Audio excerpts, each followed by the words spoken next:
गुरुर्ब्रह्मा गुरुर्विष्णु गुरुर्देवो महेश्वरः गुरुः साक्षात् परं ब्रह्म तस्मै श्री गुरवे नमः।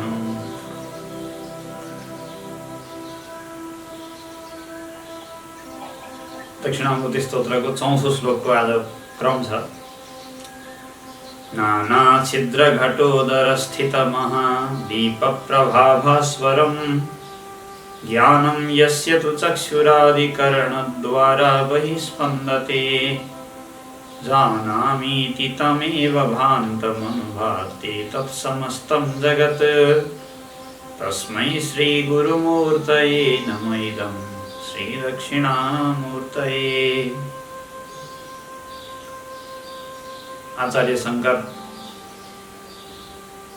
गुरुलाई दक्षिणामूर्ति गुरुलाई वन्दना गर्दै भन्दै हुनुहुन्छ कि जुन चैतन्य तत्व शरीरभित्र चेतनाको केन्द्र भएर चेतनाको मूल भएर हृदयभित्र बस्छ र जसको प्रकाश नै विभिन्न इन्द्रियहरूको माध्यमले फैलिएर विभिन्न इन्द्रिय छिद्रहरूको इन्द्रियमा बनेका प्वालहरूको माध्यमले बाहिर चुइएर छरिएर अथवा निस्किएर विभिन्न विषयको ज्ञानको रूपमा प्रकट हुन्छ। त्यस्तो तत्त्वको रूपमा त्यही परमात्मा हुनुहुन्छ अथवा दक्षिणामूर्ति शिव नै हुनुहुन्छ। सम्पूर्ण प्राणीहरूको हृदयभित्र म भनेर अहमको रूपमा बसेर सबै ज्ञान गर्ने सबै विषयलाई प्रकाशित गर्ने तत्त्व नै दक्षिणामूर्तिको स्वरूप हो भनेर यहाँ बताएको छ।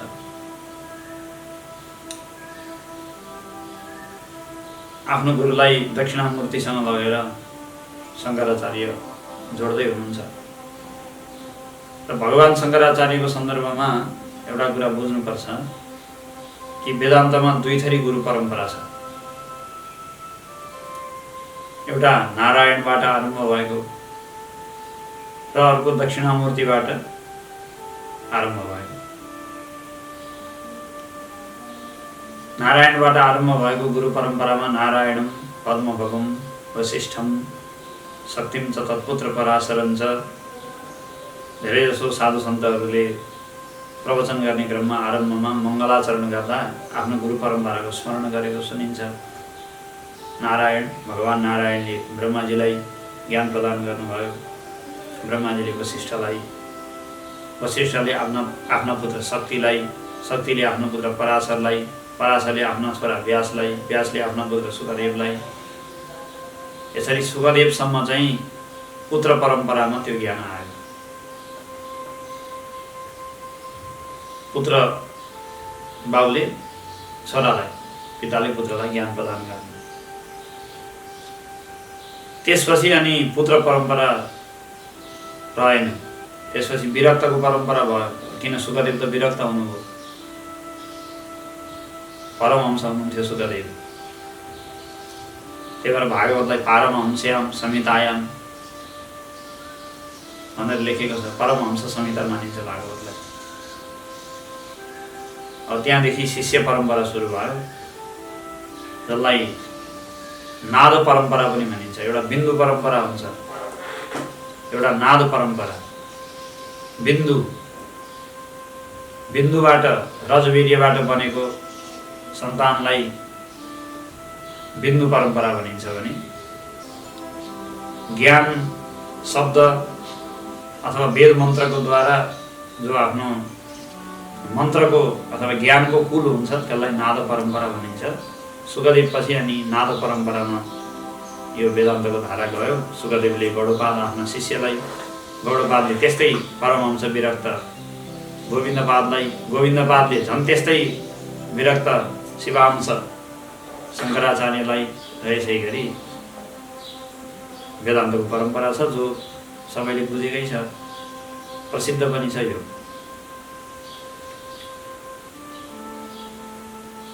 यो चाहिँ नारायणबाट आरम्भ भएको गुरु परम्परा हो।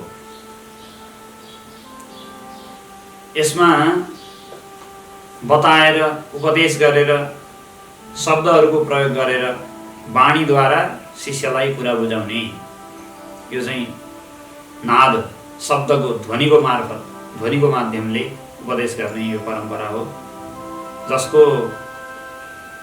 दृष्टान्त, जसको उदाहरण हामीले भागवतमै पाउँछौँ। भागवतको 2 स्कन्धमा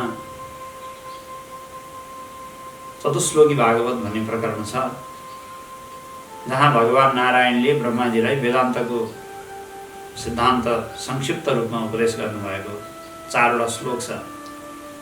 अहमेवासमेवाग्रे नान्यद्यत् सदसत्परं पश्चादहं यदि तच्च यो शिष्येत सोऽस्म्यहं ऋतेर्थं न प्रतीयेत ऋतेर्थं यत् प्रतीयेत न प्रतीयेत चात्मनि इत्यादि।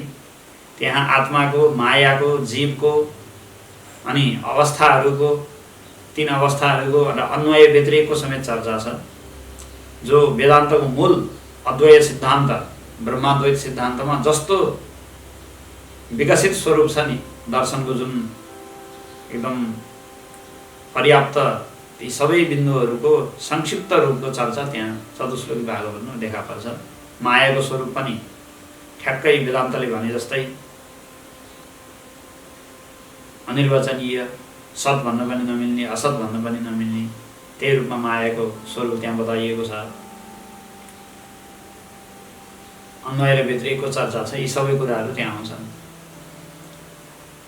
ब्रह्माजीलाई भगवान नारायणले वेदान्तको जुन उपदेश सुनाउनु भयो त्यो भागवतमा उल्लेख छ। अब अरू विभिन्न परम्परा, नारायणले अरू विभिन्न व्यक्तिहरूलाई उपदेश दिएर परम्परा चल्यो भनेर सम्प्रदायहरू आफ्ना भन्छन्, उहाँहरूको पनि उपदेश होला कहीँ पुराणहरूमा। अब तर ब्रह्माद्वैत सिद्धान्तको त भागवतमा स्पष्ट उल्लेख नै छ, त्यहाँ श्लोक नै पाइन्छ। त्यही चतुश्लोकी भागवतकै बिउबाट सम्पूर्ण भागवत ग्रन्थ तयार भएको हो, त्यसलाई भागवतको बीज मानिन्छ। त्यही भएर भागवत भनेको अद्वैत प्रतिपादन गर्ने नै ग्रन्थ हो। साधनाको रूपमा भक्तिलाई अत्यन्त आदर दिन्छ, तर ब्रह्माद्वैत नै भागवतको दार्शनिक निष्कर्ष हो, किनकि चतुश्लोकी भागवत नै त्यही हो। त्यही बिउबाट बनेको भएपछि भागवत पनि त्यस्तै हुनु पर्यो। सुन्तलाको बिउ भएपछि त सुन्तलै फल्छ नि, कागती किन फल्थ्यो? बिउ जस्तो छ त्यस्तै हो। जे होस्, यो चाहिँ के परम्परा भयो भन्दा यो नारायण परम्परा भयो, नारायणी परम्परा भनौँ। ज्ञानको एउटा शब्दले बताएर गुरुले शिष्यलाई उपदेश दिने धारा, जो सत्सङ्गमा अद्यावधि प्रयोग हुँदै नै छ। आज पनि हामी त्यसकै अभ्यास गर्दैछौँ। तर वेदान्तको अर्को धारा पनि छ, जो शब्दले नबताउने, शब्दातीत, नबोलेर नै शिष्यलाई कृतार्थ गराइदिने, उपदेश नदिइकनै उसलाई ज्ञान गराउने, प्रश्न नसोधी नै जिज्ञासा शान्त हुने। यो अलिक विचित्र कुरा हो। प्रश्न नसोधी शिष्यको जिज्ञासा शान्त भयो, गुरुले मुखै नखोलिकन उसलाई उत्तर दिए। यो विचित्र जो गुरु परम्परा हो, यो चाहिँ अलि रहस्यपूर्ण र अलि गहिरा अधिकारीहरूका लागि हो। जुन परम्परा दक्षिणामूर्ति परम्पराको रूपमा प्रसिद्ध छ। दक्षिणामूर्ति शिवले केही वेदान्तको रहस्य शब्दले नबोलिकन केवल आफ्नो उपस्थितिले मात्रै, उहाँ नजिक हुनु नै उपदेश भयो। प्रकट हुनु र ज्ञान मुद्रा लिएर बस्नु नै उपदेश भयो। मनबाट आफ्नो ब्रह्मस्थितिको अवस्थाबाट शिष्यको मनलाई भित्रभित्रैबाट प्रबुद्ध गर्नु नै उहाँले गरेको उपदेश भयो। यस्ता गुरुहरू नित्य आत्मभावमा, अखण्ड सर्वात्मभावमा बसेका हुन्छन् र जुन योग्य अधिकारीमाथि उनीहरूले कल्याण गर्नुहुन्छ, उसको मनसँग अथवा उसँग आफू तादात्म्य बनिन्छन्। उनीहरू त सर्वात्मभावमा बसेकै छन् र उसँग तादात्म्य, आफ्नो मनलाई तादात्म्य बनाउँछन्। अनि आफू ब्रह्मस्थितिमा बसेपछि उसको मन पनि त्यही ब्रह्मस्थितिमा बसिहाल्यो, एकैचोटिमा कल्याण। तर त्यो कृपा चाहिँ थाम्न अथवा झेल्न, त्यो कृपाको अनुग्रहलाई ग्रहण गर्नका लागि ठुलो साधक, ठुलो बलियो भइसकेको हुनुपर्छ। जो पाए त्यसले सक्दैन, जो पाए त्यसले त्यसको महत्त्व पनि बुझ्दैन र महत्त्व नबुझ्नेलाई त्यो दिने कुरा पनि भएन। त्यही भएर सबैमाथि यस्तो कृपा त हुँदैन, त्यो गर्न सक्ने फेरि महापुरुष पनि चाहियो, नित्य ब्रह्मस्थितिमा बसेको। कहिलेकाहीँ संसारमा यस्तो दुर्लभ घटना पनि हुन्छ, जो नष्ट भइसकेको अहिले पनि छैन, तर प्रकट हुन चाहिँ कमै प्रकट हुन्छ। त्यो योग्यता भएका व्यक्तिहरू चाहिन्छ नि त, तर हुँदैन भन्ने चाहिँ होइन, त्यो अद्यावधि कायम नै छ। किन दक्षिणामूर्ति त शाश्वत हो, शिव त शाश्वत हो र नित्य ब्रह्मस्थितिमा शिव त हुनुहुन्छ नै, निरन्तर समाधिमा। कोही योग्यतम अधिकारी भएछ भने अहिले पनि भित्रैबाट प्रबुद्ध हुनु मिल्छ, सक्छ, त्यो कायम नै छ। यो चाहिँ गुप्त तरिकाले थाहा नपाइने गरी सहायता गर्ने माध्यम हो। थाहा नै नपाउने, अरू संसारले थाहा नै नपाउने गरी गुप्त रूपले सहायता गर्ने शिष्यको। गोप्य दान भनेर दान गरे जस्तो। कसैको दान चाहिँ सभा समारोहमा माला अनि सम्मान अनि हात्ती चढ्ने, घोडा चढ्ने यस्तो देखेर सम्मान देखेर दान हुन्छ कसैको। कसैको होइन, केही नभन्नु है, बाहिर कसैलाई थाहा नदिनु, गोप्य हो है, गोप्य भनेर दान गर्ने चलन पनि हुन्छ।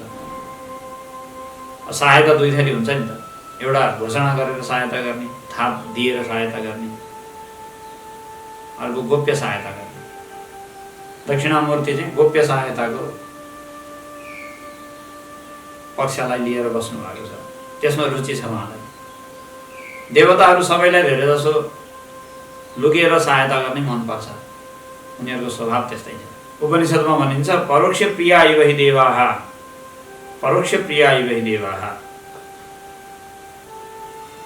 देवताहरू सबै परोक्षमा बसेर सहायता गर्न रुचाउँछन्, अगाडि आएर सहायता गराउँदैन। प्रकट भएर व्यक्त भएर बस्न मन लाग्दैन। यत्रो संसार बनाएपछि कहीँ प्रकट भएर बस्दिएको भए, मैले संसार बनाएको, म नै संसारको रचनाकर्ता हुँ भनेर एक ठाउँमा ढ्याक्क कहीँ बस्दिएको भए कति सजिलो हुन्थ्यो। यत्र नास्तिक मान्छे हुँदैनथे, सबै आस्तिक हुन्थे, सबैले मान्थे, पूजा गर्थे, दर्शन गर्थे, कल्याणै हुन्थ्यो प्राणीहरूको। कमसेकम नास्तिक भएर मन्दिर फोड्दै, मूर्ति फोड्दै, चाहिँदैन धर्म अध्यात्म पढाउनु हुँदैन, सिकाउनु हुँदैन भन्दै हिँड्ने त हुँदैन थियो नि त। एडुकान पूजयिष्यन्ति वर्जयिष्यन्ति देवता भनेर आउँछ महाभारतमा। कलियुगका मान्छेहरू चाहिँ चियानको मसानको पूजा गर्छन्, देवतालाई पूजा गर्दैनन्। कसैको चियान मसान बनाएर राखेको हुन्छ, ठुल्ठुला नेताहरूको पनि हुन्छ। त्यहाँ गएर समाधि भनेर श्रद्धा पुष्पाञ्जली चढाउने भनेर त्यहाँ चाहिँ चढाउने, त्यो मरेर कहाँ पुगिसक्यो, त्यसको हड्डी पनि कुहिएर कहाँ पुगिसक्यो। तर देवताको पूजा गर्दैन नि फेरि, जबकि देवता त मरेका त छैन नि, जिउँदैछन्। लुकेर देवताहरू कहीँ प्रकट भइदिएको भए त्यस्तो अवस्था हुँदैन थियो, नास्तिकहरू हुँदैन थियो। तर लुक्नु भयो किन? न उहाँको स्वभावै यस्तो छ कि लुकेर गर्न रुचाउनुहुन्छ। उहाँलाई यस्तो इच्छा भयो कि प्राणीहरूले आफ्नो स्वतन्त्र प्रज्ञाको बलले पनि त मलाई खोजेर भेटाउन सक्छन्। त्यो भेटाएको हो राम्रो। संसार रचना गरेर मैले गरेको हुँ भनेर प्रकट भएर बसेर, मैले आफ्नै विज्ञापन आफै गरेर, आफैले ठुलो घोषणा गरेर मान्छेले मलाई दर्शन गरेर के महिमा भयो। उनीहरूलाई बुद्धि, उनीहरूलाई प्रज्ञा, उनीहरूलाई विवेक प्रदान गरेको छु। उनीहरूले आफ्नो रुचिले एकदमै भावपूर्ण भएर, समर्पित भएर मेरो खोजी गरे अनि मलाई भेटाए। भेटाउन चाहे भने त धुलोको कणकणमा भेटाउन सक्छन्, हृदयभित्र भेटाउन सक्छन्, जहाँ पनि भेटाउन सक्छन्। भेटाउन अलि सजिलो होस् भनेर तीर्थ क्षेत्र धामहरूको व्यवस्था पनि गरिदिइहालेको छु। अलिकति हेर्न प्रयास गरे भने आफ्नै मनभित्र भेटाइहाल्छन्। कणकणमा मलाई भेटाउँछन्, त्यसरी उनीहरूले खोजेर भेटाएको पो मिठो भयो त। त्यही भएर म प्रकट भएर बस्दिनँ। फेरि प्रकट भएर बसेँ भने कोही के भन्न आउला, कोही के भन्न आउला, दिमाग खान्छ नि मान्छेले। फेरि कसैले मेरो शत्रु हजुर ल त्यसलाई ठहरै पारिदिनु पऱ्यो भन्ने आउला, म आमरण अमोचन गर्छु, नत्र मर्छु म यहाँ तपाईँको अगाडि भन्ला, के भन्ला। मान्छेको जात त अनेक छ, त्यो सुन्नुभन्दा बरु लुकेर बस्नु ठिक छ भनेर लुक्न रुचाउनु भयो। चाह्यो भने सकिहाल्छ, प्रकट गर्न सकिहाल्छ। एकनाथ भन्ने एकजना प्रसिद्ध सन्त हुनुभयो।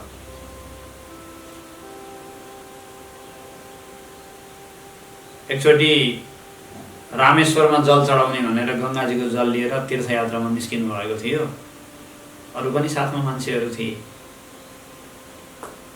बीचमा मरुभूमिको क्षेत्र आयो। अब रामेश्वर टाढा छ नि धेरै। मरुभूमिमा एउटा गधा हो कि के हो, गधा हो कि ऊँट हो,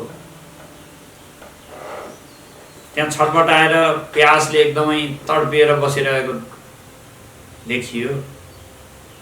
झटपट गएर हतपत उहाँले त्यो गधा नै भनौँ, त्यो गधाको मुखमा पानी हालिदिनु भयो, पिलाइदिनु भयो सबै कमण्डलुमा ल्याएको जति।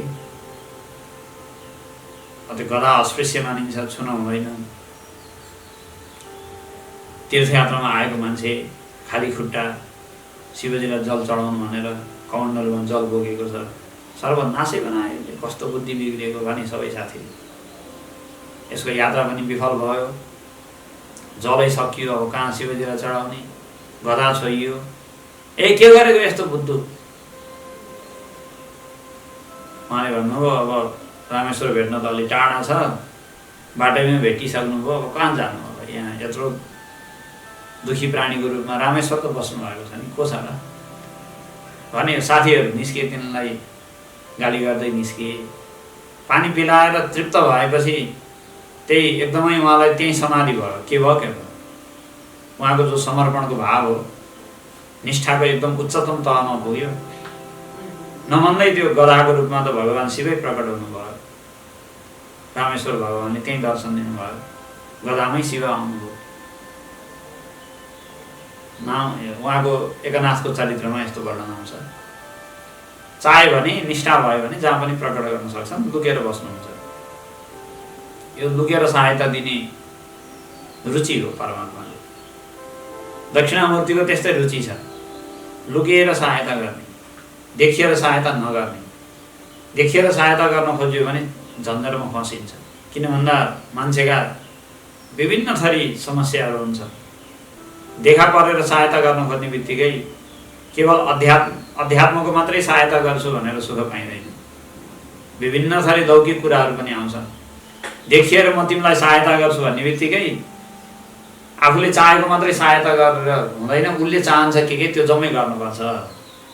सायद यस्तै थाहा पाएर हो कि दक्षिणामूर्ति चुपचाप लुकेर। अब यस्तो अवस्थामा नबोल्ने कहाँ को जाओस्?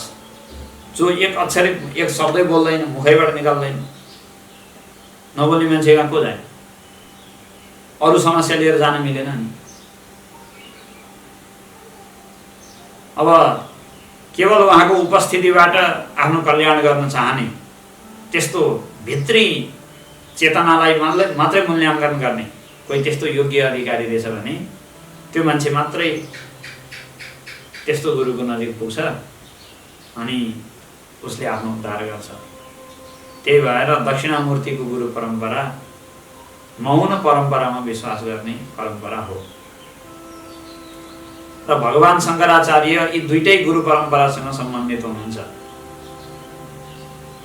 उहाँ व्याख्यान गर्ने, बताउने, शब्दले उपदेश गर्ने, नारायणको वेदान्त परम्परा त उहाँको हुँदै हो, छँदैछ। तर गौडपाद अनि गोविन्दपाद यी त मौन परम्पराका पनि हुन् नि। धेरै नबोल्ने, चुपचाप भएर बस्ने, मौनद्वारा नै कल्याण गर्ने यस्ता छन्। र शङ्कराचार्य पनि मौन परम्पराको, मौन दीक्षाको परम्परामा पनि हुनुहुन्छ। जस्तै एकजना तोटकाचार्य भन्ने आफ्ना शिष्यलाई लुगा धुन नदी पारी गएर धोइरहेका, अलिकति मन्दबुद्धि, अलिकति कम दिमाग भएका शिष्यहरूले अध्ययन गर्न पढ्न सुरु गर्दाखेरि उहाँले ती तोटकाचार्यलाई सम्झिनु भयो, ती बच्चा आएका छैनन् पख भन्नुभएछ। अरू शिष्यहरू सबै आपसमा मुखामुख गरेर हाँसे, ढुङ्गोलाई के पर्खिनु र भने, गुरुले नसुन्ने गरी भनेका, ढुङ्गोलाई के पर्खिनु र भनेको त्यस्तो चाहिँ ढुङ्गै जस्तो छ कि त्यसलाई पर्खिनु भनेको। शिष्यको निष्ठा पनि पूर्ण थियो।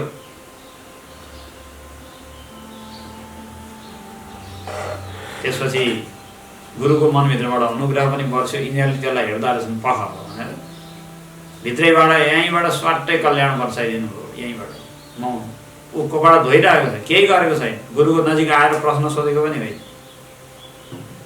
पारी बसेर कपडा धोइरहेको छ। धुँदा धुँदै हो कहाँबाट के तार कसरी दिमाग झङ्कृत भयो, के झङ्कार दिमागभित्र घुस्यो थाहा छैन। बस कपडा धुँदा धुँदै सबै एकदमै त्यो परा र अपरा दुइटै विद्या सबै स्फुरित भयो उसको मनभित्र। संस्कृतमा धारा प्रवाह श्लोक बोल्ने भयो, तत्त्वको ज्ञान पनि भयो, के भन्ने चाहिँ जम्मै थोक भयो। अनि कपडा धोएर सुकाउन यतापट्टि आयो। कपडा सुकाइरहँदा गुरुका दर्शन गरेर त छन्दोबद्ध श्लोकमा पो बोल्छ, विदिता अखिल शास्त्र सुधा जगधि महितो उपनिषद कथितार्थ निधि हृदय कलय चरणम शरणम भवशङ्कर देशिकमे शरणम। यस्तो भनेर श्लोक भन्दै आयो, सबै छक परे। भनेपछि काहीँ काहीँ उहाँले यो दक्षिणामूर्तिको अनुग्रह परम्परालाई पनि वहन गर्नुभएको छ। काहीँ काहीँ व्याख्याको मुद्रा पनि छ उहाँको, भाष्य व्याख्या इत्यादि सबै धेरै छँदैछन्। दुइटै वेदान्तको परम्परासँग भगवान शङ्कराचार्य सम्बद्ध हुनुहुन्छ। र यहाँ दक्षिणामूर्तिको रूपमा स्तुति हुँदैछ। यो श्लोकमा चाहिँ चौथो श्लोकमा चैतन्यको रूपमा चैतन्यलाई विशेष केन्द्रमा राखेर ध्यान दिएर विचार हुँदैछ। दृष्टान्त दिइएको छ घैँटोको। कार्तिकमा बत्ती बाल्ने भनेर घर गाउँमा सबैले अभ्यास गर्छन्, सबैको घरमा बत्ती बालिन्छ। बाँसको ठुलो लिङ्गो बनाएर त्यसमा डोरीले घैँटोलाई झुन्ड्याएर घैँटोमा साना साना छिद्रहरू पारेर त्यहाँभित्र दियो राखेर जलाएर अनि डोरी तानेर फेरि माथि पुर्याउने, आकाशी बत्ती बाल्ने भनेर। आकाशदीप पाताल दीप भनेर सँगसँगै राख्छन्। यहाँ आकाशदीपको दृष्टान्त दिएर उहाँले उपदेश गर्दै हुनुहुन्छ। यो चाहिँ अलि अनुभवगम्य वस्तु हो।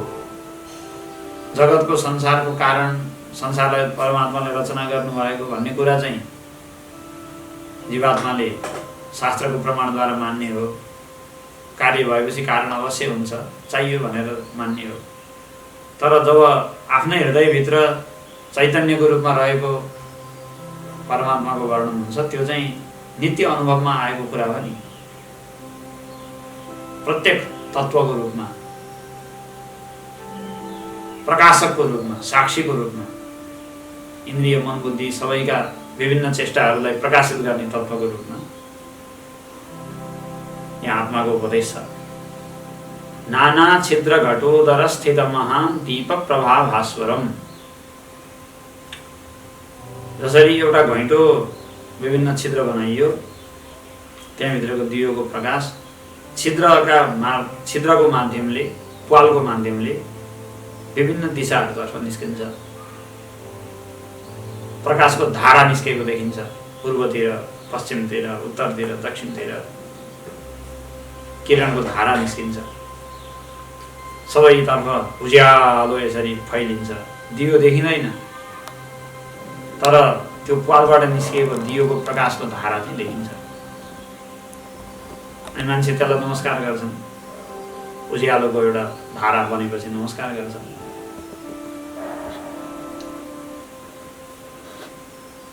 जसरी आकाशे बत्ती बाल्दा बाहिर त्यसको विभिन्न प्वालहरूबाट ज्ञान त्यसको किरणको धारा निस्किन्छ, त्यस्तै यहाँ पनि एउटा चेतनाको केन्द्र छ। त्यो चेतनाको केन्द्रबाट बाहिर ज्ञानका धाराहरू निस्कन्छन्।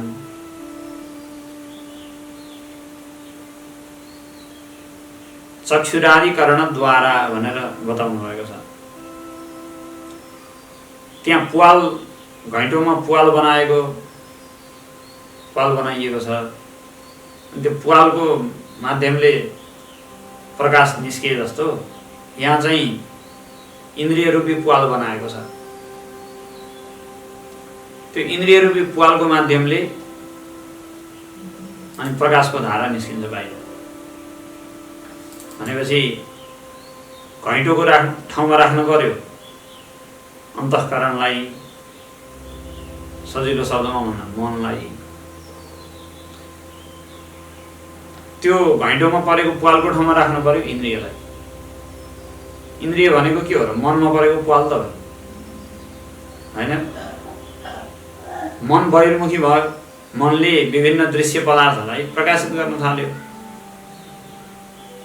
शब्दलाई प्रकाशित गर्दाखेरि मन नै हो आखिर। त्यो मन बिना त शब्द सुनिनेवाला त होइन। शब्द प्रकाशित भयो त्यही कान जस्तो बन्यो। रूप प्रकाशित हुँदा त्यही आँखा बनियो। आखिर मन बिना न आँखाले देख्छ न कानले सुन्छ। मन भएन भने आँखा खोलेर हेऱ्यो भने पनि हुँदैन। जस्तै कसैलाई बेहोस बनाइदियो, कसैको मन स्तम्भित गरिदियो, अब आँखाको परेला दुइटै यसरी उगाडियो भने पनि केही देख्दैन त्यसले। इन्द्रिय कहिले जन्मिन्छ? आँखा भनेको बाहिरको गोलकलाई आँखा भनेको होइन नि। यो बाहिरको गोलकमा जो रूप दर्शनको शक्ति छ, त्यो भित्री सूक्ष्म चिज हो आँखा भनेको, इन्द्रिय भनेको। बाहिरको यो घुमाउरो परेको कान, जो चाहिँ मासुको भागलाई पनि कान भनेको होइन। त्यहाँ भित्रको जुन शब्द श्रवण गर्ने सूक्ष्म वस्तु छ, सूक्ष्म चिज छ एउटा अर्कै, त्यसलाई कान भनिन्छ, इन्द्रिय भनिन्छ। त्यो इन्द्रिय कहिले हुन्छ भन्दा जब त्यो पदार्थको ग्रहण हुन्छ तब। त्यो पदार्थको ज्ञान मन नउठाइकन त हुँदैन, मन नराखिकन त हुँदैन। यदि मन लागेको छैन भने देखेको पनि देख्दैन, सुनेको पनि, कानमै आएर बोलेको पनि शब्द सुन्दैन। त्यही भएर इन्द्रियहरू चाहिँ मनका विस्तार हुन् वास्तवमा। विभिन्न विषयहरूमा जाने मनका विभिन्न बाटाहरू। जसरी एउटा तलाउबाट सिँचाइ गर्नका लागि कुलोहरू काटेर लिएर गइन्छ, विभिन्न यतापट्टिबाट काटियो, अर्कोतिरबाट काटियो, ठुलो तलाउ छ, सिँचाइ गर्नका लागि चारैतर्फ पानीको कुलो बनाइएको छ। जुनसुकै कुलोबाट गए पनि त्यही तलाउकै पानी गएको हो। तर पूर्वको कुलो कुन गाउँ जान्छ, पश्चिमको कुलो कुन गाउँ जान्छ, भिन्न भिन्न त छँदैछ। एउटाले एक ठाउँमा सिँचाइ गर्छ, अर्कोले अर्को ठाउँमा। त्यस्तै मनभित्र रहेको त्यो चेतनाको ज्वाला पनि, चेतनाको पुञ्ज ज्ञान, त्यो पनि विभिन्न इन्द्रिय रूपी छिद्रको माध्यमले विभिन्न विषयमा जान्छ। अब कानबाट निस्किँदाखेरि त्यो शब्द ज्ञान हुन्छ। कानबाट निस्किएर त्यो चेतनाले शब्दलाई प्रकाशित गर्छ, शब्दको ज्ञान भयो। आँखाबाट निस्किँदा त्यो चेतनाले रूपलाई प्रकाशित गर्छ, रूपको ज्ञान भयो। त्यसैगरी छालाबाट त्यो चेतना बाहिर बहिर्मुख हुँदाखेरि त्यसले चिसो तातो अथवा नरम सारो भनेर स्पर्शलाई थाहा पाउँछ, स्पर्शको ज्ञान भयो। घ्राणेन्द्रियको नाकको माध्यमले त्यो चेतना बहिर्मुख हुँदाखेरि त्यसैले गन्धलाई, सुगन्ध दुर्गन्ध थाहा पाउँछ। जिब्रोको माध्यमले त्यसले स्वादलाई थाहा पाउँछ। यस्तै गरी चेतना बहिर्मुखी भयो र जुन जुन इन्द्रिय छिद्रको माध्यमले त्यो बहिर्मुखी भयो, त्यही अनुसार विभिन्न ज्ञानहरू भनेर ज्ञानमा भेद व्यवहार गरिन्छ। तर वास्तवमा रूप ज्ञान, रस ज्ञान, स्पर्श ज्ञान, शब्द ज्ञान, यो सबै भेद भनेको इन्द्रियको तहमा मात्रै हो। मनभित्र पुगेपछि सबै बराबर हो। सुनेर जानेको पनि उही हो मनलाई, हेरेर जानेको पनि हो, यो ज्ञान त बराबरै हो नि। इन्द्रियसम्म भेद हो, त्यो भित्र पुगेपछि त एउटै भइहाल्यो। मनकै विभिन्न अवस्था हो इन्द्रिय भनेको। मन उठेन भने इन्द्रिय चल्न सक्दैन। मन बन्द गरेर बसेपछि इन्द्रिय केही बल लाग्नेवाला छैन इन्द्रिय अलग। इन्द्रियको स्वतन्त्र अस्तित्व छैन मनमा। व्यवहारका लागि अब मन इन्द्रिय अलग मानेर 5वटा इन्द्रिय 6वटा इन्द्रिय भनेर आउँछ, शास्त्रमा पनि आउँछ। मनःषष्ठानि इन्द्रियाणि प्रकृतिस्थानि कर्षति 15औं अध्याय गीतामा। पञ्च ज्ञान इन्द्रिय अनि मन मिलाएर 6वटा ज्ञानका साधनहरू छन् भनेर शास्त्रहरूमा पनि आउँछ। तर त्यो चाहिँ लोक व्यवहारको हाम्रो मान्यता, हाम्रो धारणा, हाम्रो अभ्यास अनुसार बताएको हो। वास्तवमा मनभन्दा भिन्न इन्द्रिय भन्ने कुनै वस्तु छैन।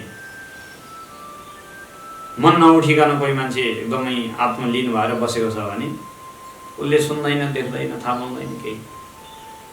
मन जागा भएपछि बल्ल विषय ज्ञान हुने हो। भनेपछि इन्द्रिय भनेको के हो भन्दा मनमा परेको प्वाल हो भन्न खोजेको मैले। चक्षुरादिकरणद्वारा यसकै विमर्श हामी गर्दैछौँ।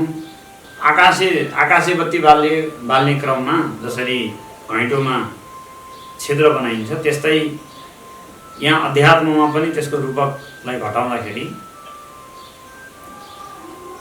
यहाँ घैँटोको ठाउँमा राख्नुपर्छ मनलाई र घैँटोमा परेको छिद्रको ठाउँमा राख्नुपर्छ इन्द्रियलाई। मनमा जो छिद्र बनेको छ विषयतर्फ जो बहिर्मुखीपन छ त्यही इन्द्रिय हो।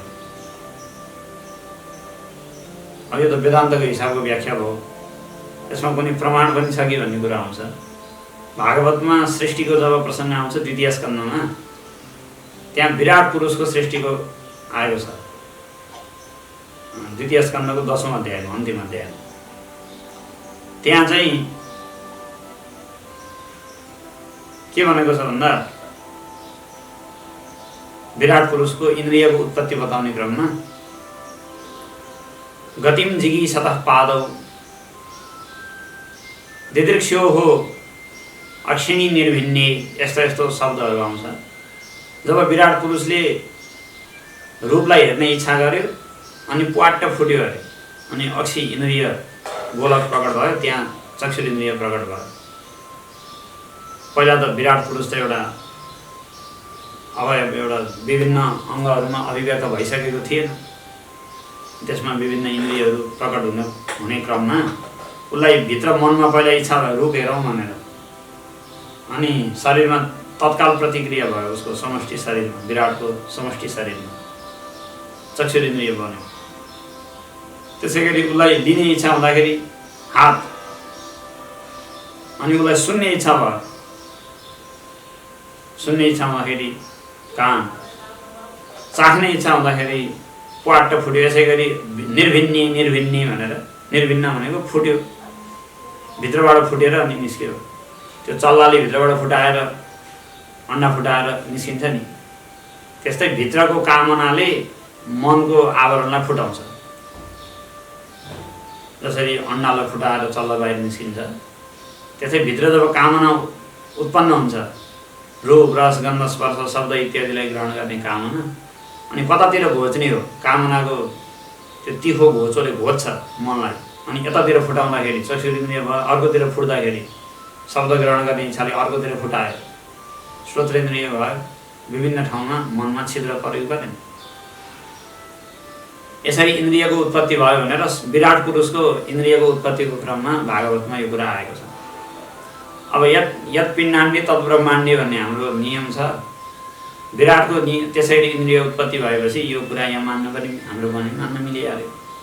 विराटभित्रै हाम्रो सबैको पर्ने हो, हामी सबै त्यही विराटभित्रकै विभिन्न विराटकै अंश अङ्गहरू हौँ भनेपछि हाम्रा इन्द्रिय पनि त्यही विराटकै इन्द्रियकै अङ्ग अवयव भएपछि त त्यसै गरी उत्पन्न भयो। भनेपछि प्वालको ठाउँमा राख्नु पर्यो इन्द्रियलाई, जसले कामना रूपी भित्रको त्यो तिखो अंशले घोचेर भित्रबाट अनि मनमा प्वाल बनाएर इन्द्रियको रचना भयो। अब मन र इन्द्रियको काम सकियो, घैँटो प्वाल परेर तयार भयो। अब लिङ्गो गाड्न परेन, हातमा झुन्ड्याएर बाल्ने कुरो भएन, लिङ्गोमै बाल्नु पर्यो। लिङ्गो गाड्न पर्यो। लिङ्गो भनेको के हो भन्दा लिङ्गलाई वंश भनिन्छ, थाहा छ? वंश भनेको बाँस हो। वंश भन्ने शब्द प्रयोग हुन्छ बाँसमा, वंश। र वंश कसको हुन्छ भन्दा शरीरको वंश हुन्छ। तिम्रो वंश के हो भनेर सोध्छ नि मान्छे, कुन वंशका हो, कुन कुलका हो, कुन खानदानका हो, कुन थर, कुन गोत्र। वंशको खोजी त शरीरलाई हेरेरै हुने हो। भनेपछि बाँसको ठाउँमा राख्नुपर्छ शरीरलाई। स्थूल शरीर मातापिताको गर्भबाट जन्मिन्छ, विभिन्न नाम विभिन्न थर जसको राखिन्छ, त्यो नै के हो भन्दा बाँस हो। बाँसको ठाउँमा राख्नुपर्छ शरीरलाई। जसरी बाँसमा विभिन्न ओराहरू हुन्छन्, पर्वहरू हुन्छन्, गाँठा आँख्ला, त्यसै शरीरमा पनि विभिन्न गाँठा आँख्लाहरू छन्। सन्धि नै सन्धि छ, यहाँ जोर्नी नै जोर्नी, यता जोर्नी उता जोर्नी, बुढेसकालमा सबै जोर्नी दुख्छ भन्छ। थाहा हुँदैन सुरुमा शरीरमा यति धेरै जोर्नी छ भने, बुढेसकाल लाग्दै गएपछि अनि यहाँ दुख्न थालेपछि यहाँ पनि जोर्नी रहेछ, यहाँ पनि जोर्नी रहेछ भनेर भन्नुपर्छ। सुरुमा त थाहा नै हुँदैन मान्छे, कता जोर्नी कता जोर्नी।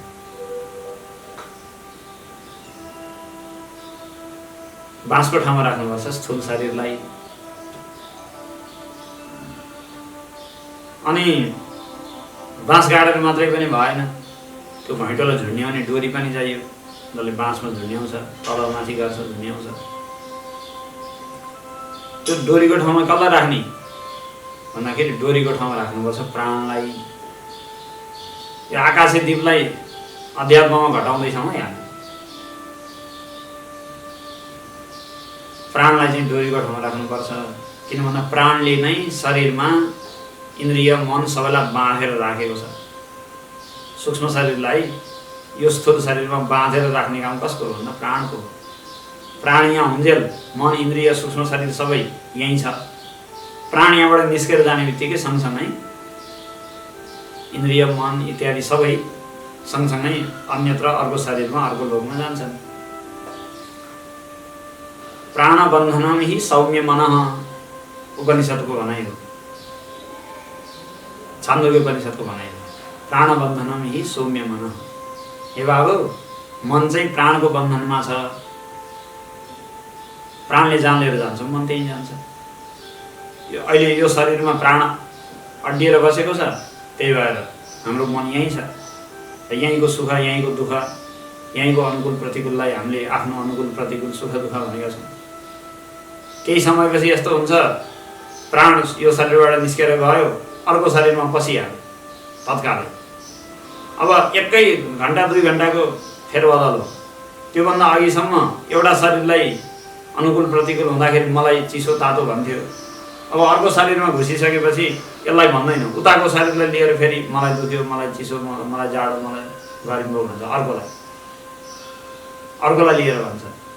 प्राणले जहाँ घुसाउँछ मन त्यहीँ घुस्छ, त्यहीँ तादात्म्य गर्छ, त्यसैलाई म भन्ने ठान्छ।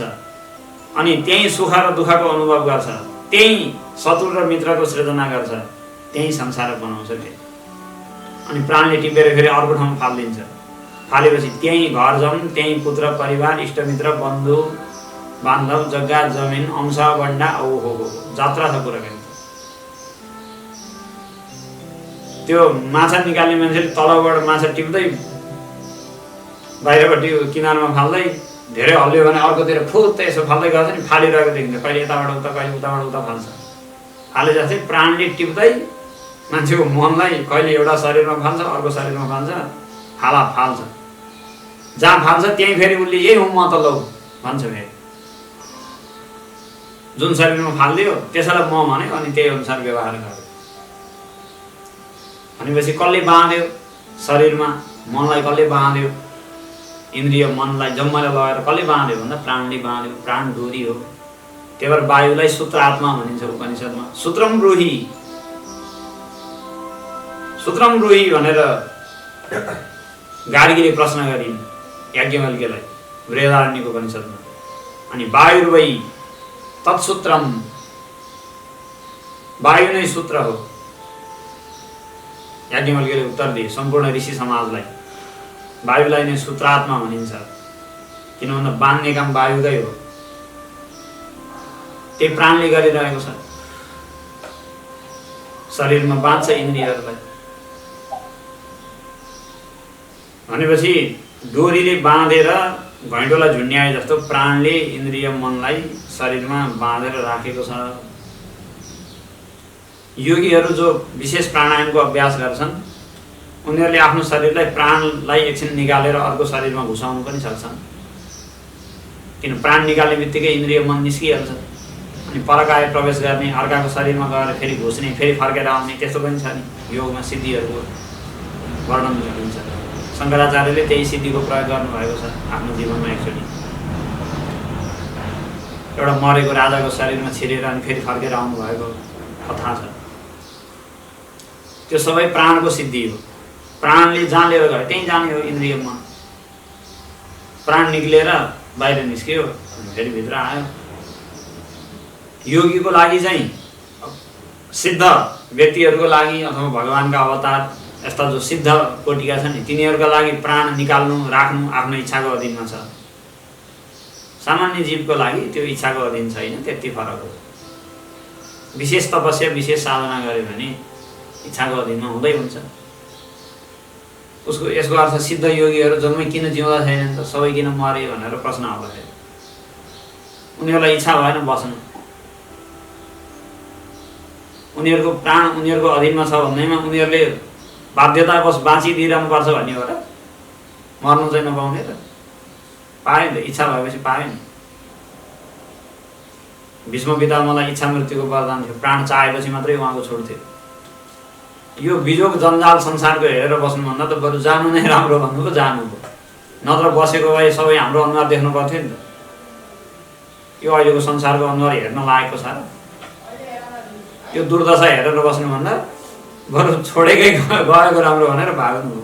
सबै सिद्ध योगीहरू प्राण आफ्नो अधीनमा राख्दा राख्दै पनि गए, छोडे। किन भन्दा बस्न लागेकोले, हामीले बस्न लागेको संसार बनाएको भएको बस्नु। कोही लागेको हामीले बनाएर राखेका छैनौँ। आएर बस्नेलाई बसिरहनु मन लागोस्। रामकृष्णलाई त भाग्नु मन लाग्यो, बाबा भाग भइरे भाग भनेर भागा भाग भयो। भगवानको अवतारकै भागा भाग भयो। अब अरू योगीहरू त कुरै न। चैतन्य महाप्रभु आउनुभयो, केही वर्ष बस्नुभयो, भाग्नुभयो।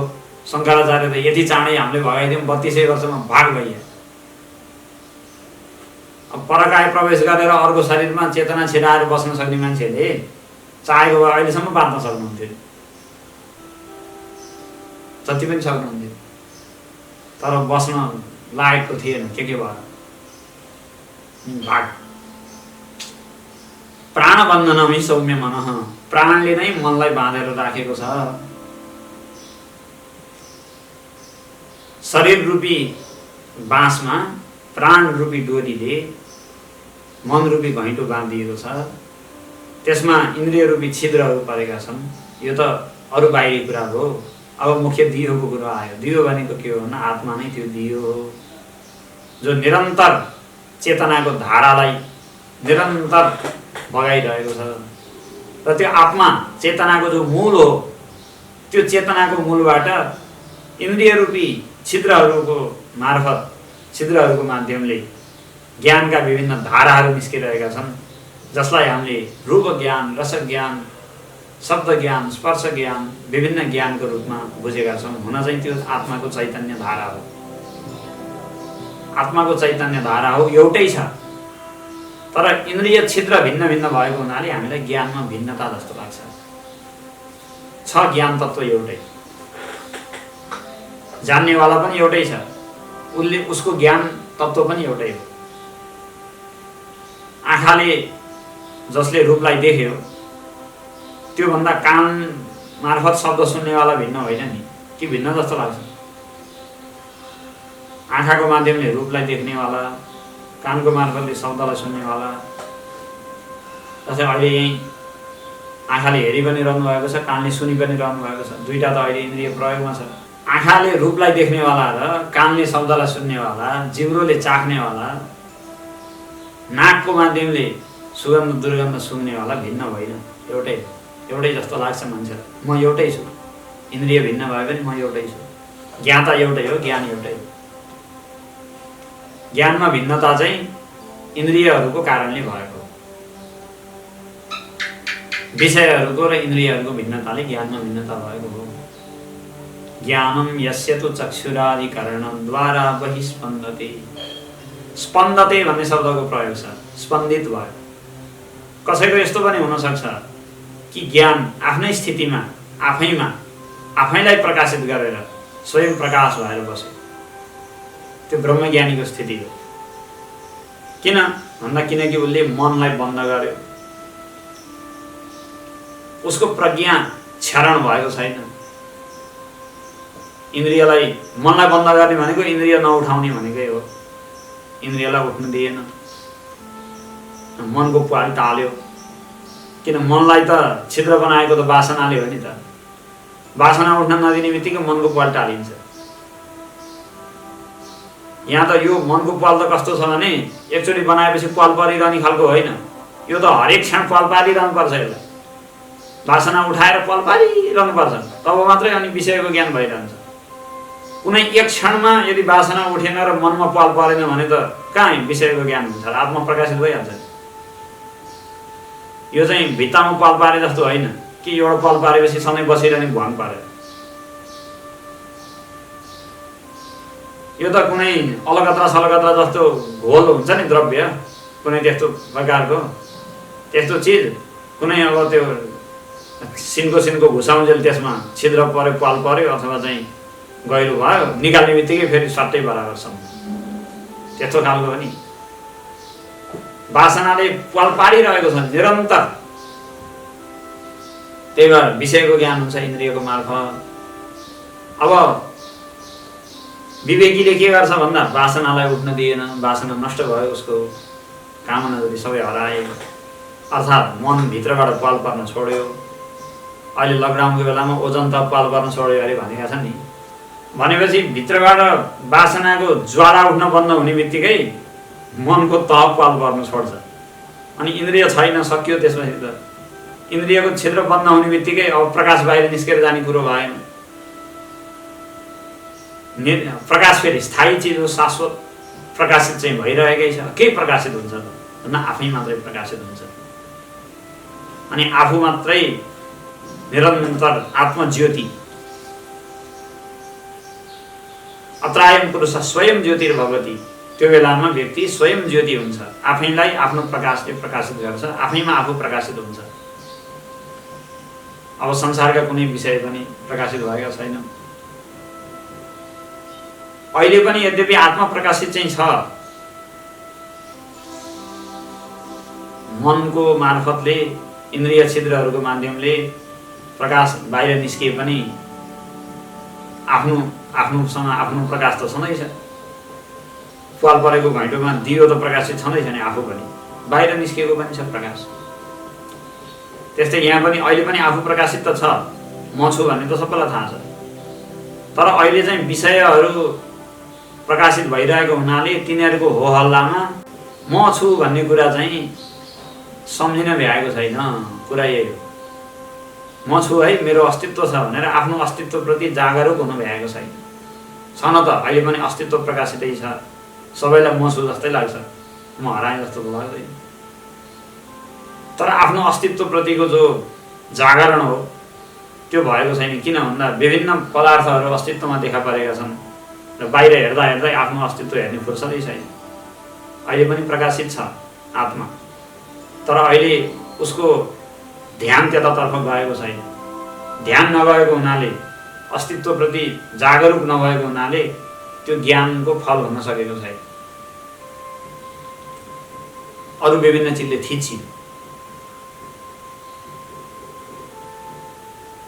जब इन्द्रिय बन्द भए, वासनाहरू बन्द भए, मन बन्द भयो, अब त्यसलाई विक्षेप गर्ने, होहल्ला गर्ने केही चिज छैन।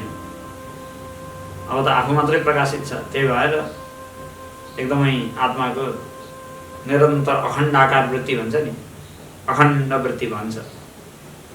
अखण्ड वृत्ति बनेपछि मात्रै अखण्ड आत्माको ज्ञान हुन सक्छ। अहिले पनि आत्माको ज्ञान छ तर खण्डित रूपमा छ, किनकि हाम्रो वृत्ति खण्डित छ, विषयमा लागेर खण्डित भइरहेको छ। रूपको, रसको, विभिन्न विषयको वासना छ, अनि कहिले यता लाग्यो कहिले उता लाग्यो, छटपटायो, यता बस्यो उता बस्यो, खण्डित भयो नि वृत्ति। वासना बन्द भएपछि बल्ल अखण्डाकार वृत्ति भन्छ, आफै मात्रै प्रकाशित भयो अखण्ड।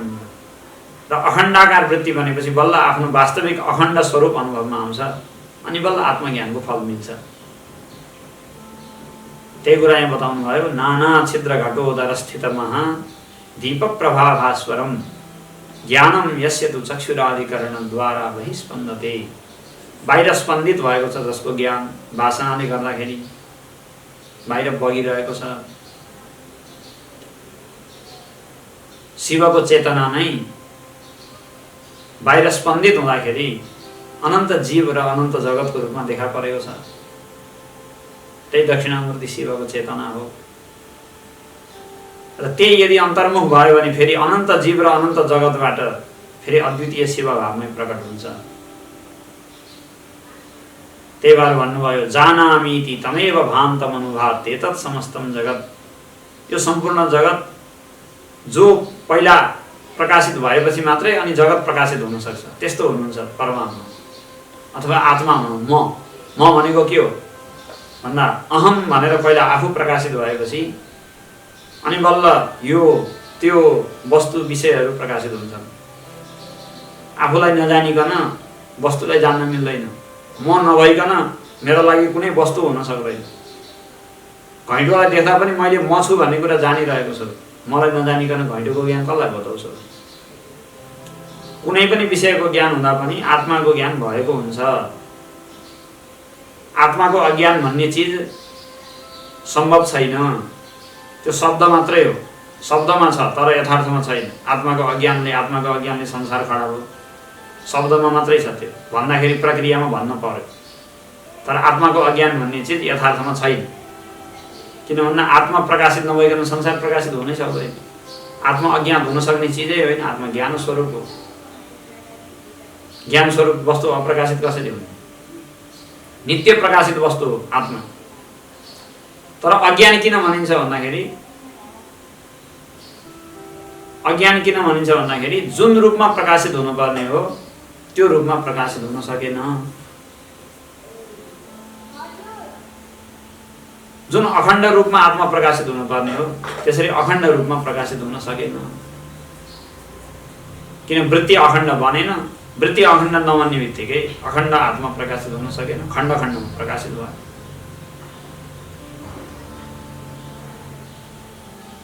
हाम्रो हेर्ने ठाउँ नै अत्यन्त साँघुरो भयो। साँघुरो पलबाट हेरेपछि आकाश देख्न सकिन्न नि, तर आकाश नदेखिएको त होइन। रित्तो ठाउँ जति जहाँ पनि आकाशै आकाश हो, केही न केही त देखिएकै छ। तर भनिन्छ कि सानो पलबाट कहाँ आकाश देख्न सकिन्छ भनिन्छ नि। सानो पलबाट हेरेर कहाँ आकाश देख्न सकिन्छ? बाहिर खुल्लामा आउनुपर्छ भन्छ मान्छे। खुल्लामा आएर पनि आकाश सम्पूर्णमा त किन देखिन्थ्यो र? तैपनि एउटा भनाइ हो, आकाश नदेखिएको त ठाउँ नै छैन। रित्तो ठाउँ यति देखा पर्यो भने त्यही आकाशै हो। तर पनि भनाइमा के भनिन्छ भन्दा साँघुरो ठाउँबाट आकाश देखिँदैन भने जस्तै हाम्रो खण्डित भएको चेतनाबाट अखण्डित चित स्वरूप आत्मा देखिँदैन। नदेखिएको होइन, खण्डमा पनि त्यही देखा परेको हो, तर अखण्डित रूपमा, सर्वव्यापक रूपमा, सम्पूर्ण रूपमा, समग्रतामा देखिँदैन भन्न परेको। पहिला आफू प्रकाशित हुन्छ, म छु भन्ने कुरा सिद्ध हुन्छ, आफ्नो अस्तित्व। अनि बल्ल एतत् समस्तम जगत। पहिला आफूलाई चिनेपछि मात्रै जगतलाई चिन्न सुरु हुन्छ। भर्खर जन्मेको बच्चालाई पहिला आफ्नो अस्तित्वप्रतिको बोध भयो, उसलाई म छु भन्ने कुरा पूर्ण रूपमा बोध हुन्छ पहिला। अनि बल्ल माताले शब्दहरू बुझाउन अनि व्यवहारका प्रक्रियाहरू बुझाउन सुरु गर्छन्। बाबु यो चम्चा हो, ऊ त्यो तिम्रो मामा हो, ऊ त्यसलाई नमस्कार गर त, बाबा बाबा भन्न सिकाउँछन् आमाले। अनि उसले नि बाबा बाबा भन्छ मुख भङ्ग्याएर।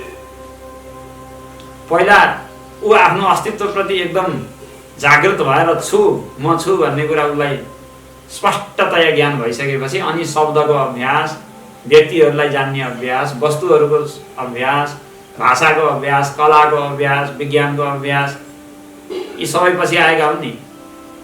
सबभन्दा पहिला त आफू हो नि त। सबभन्दा पहिलो जागरण हुनुपर्ने त आफ्नो अस्तित्वको हो नि। त्यही भएर वेदान्त सबै कला, सबै ज्ञान, सबै व्यवहारका सबै व्यवस्थाहरूको मूल हो वेदान्त। विज्ञान जान्न पनि पहिला आफू नजाने हुँदैन के अरे, कसरी जानेको ल? वैज्ञानिक भयो अरे, आफूलाई नजाने वैज्ञानिक भयो? त्यस्तो खोइले वैज्ञानिक के काम? आफूलाई नजान्ने वैज्ञानिक के काम? त्यस्तो कला के काम? आफू नै नजानिएको कला कसका लागि? त्यो धर्म, त्यो चाहिँ विचार, त्यो विवेक, त्यो सिद्धान्त, त्यो सङ्गठन, त्यो समूह, त्यो राष्ट्र आफूलाई नजानेको के काम लाग्छ? त्यही भएर सबैको मूलमा आफू छ। जानामीति तमेव भान्तमनुवाद तेतत् समस्तम जगत। यो सम्पूर्ण जगत पहिला आफू प्रकाशित भएपछि बल्ल पछि प्रकाशित हुन्छ। त्यस्तो हृदयभित्र चेतनाको केन्द्रको रूपमा म बनेर जो प्रकाशित भइरहनु भएको छ निरन्तर मेरो हृदयभित्र, बाहिर मेरो चेतना स्पन्दित हुँदाखेरि रूप ज्ञान, रस ज्ञानको रूपमा खण्डित भएर पनि त्यही शिव प्रकाशित भइरहनु भएको छ। जब मेरो चित्त बहिर्मुख हुन्छ वासनाले, तब बाहिर त्यो प्रकाश छरिन्छ, संसारभरि विभिन्न ज्ञानको रूपमा देखा पर्छ, त्यही शिव हो। कुनै समयमा सौभाग्यवश वासना बन्द भएर मेरो चेतना बाहिर छरिएन छ भने, स्पन्दित भएन छ भने, अस्पन्द भएर बसेछ भने, त्यो निस्पन्द अस्पन्द भएर बसेको बेलामा आफैमा पूर्ण रूपमा त्यो शिव तत्त्वको प्रकाश हुन्छ। फेरि त्यो प्रकाशित भएको अवस्थामा पनि आत्मरूपमा पनि शिव नै हुनुहुन्छ भनेपछि इदमको रूपमा पनि शिव नै हुनुहुन्छ। त्यो चाहिँ कहिले भन्दा वासनाद्वारा मेरो चित्त बहिर्मुख भएको बेलामा। अनि अहमको रूपमा शिव नै हुनुहुन्छ। त्यो चाहिँ कहिले भन्दा निर्वासन, निष्काम भएर मेरो चित्त एकदम अस्पन्द भएर बसेको बेलामा, आफैमा अवस्थित भएको बेलामा अहमको रूपमा शिव भेटिनुहुन्छ। तर दुईटा मध्ये इदमको रूपमा शिवलाई भेटेर चाहिँ संसार हुन्छ, अहमको रूपमा शिवलाई भेट्दाखेरि मोक्ष हुन्छ। यो फरक छ। अब कसलाई के रूपमा भेट्न परेको? इदमको रूपमा शिव भेटिँदा संसार हो, त्यो पनि इच्छा गरेर चाहुन्जेल हुन्छ। त्यो पनि अनि जब अहमको रूपमा शिव भेटिनुहुन्छ अनि मोक्ष हुन्छ। यी दुईटै चिज मेरो दृष्टिले, जीवात्माको दृष्टिले अथवा मुमुक्षुको दृष्टिले दुईटामा फरक जस्तो लागे पनि शिवको लागि कुनै पनि फरक छैन। चाहे जुनसुकै अवस्था होस्, शिवलाई समानै छ। त्यही भएर त मसानमा बस्दा पनि ठिकै छ। उहाँ ससुरालीको मानमनितो खाएर हिमालयको बेहुलो भएर जाँदाखेरि कस्तो सत्कार भयो शिवको। बेहुला भएर जाँदा ब्रह्मा विष्णु सबै जन्ती सबैले काँध काँधमा बोकेका छन्, जय हो हजुर भनेका छन्, फुलमाला फर्साएका छन्। त्यो बेलाको मानमनितो भने बराबरै भयो, मसानमा गएर लड्दा पनि बराबरै छ। त्यो भनेको के हो भन्दा शिव तत्त्वलाई कुनै पनि अवस्थाको परिवर्तनले केही पनि फरक पार्दैन। आफ्नो स्थितिमा जो छ उसलाई चाहे संसारको रूपमा लड्न परोस्, चाहे आफ्नो वास्तविक रूपमा प्रकाशित होस् चाहे नहोस्, ऊ त ऊ नै हो नि। जस्तै मणि नै हो।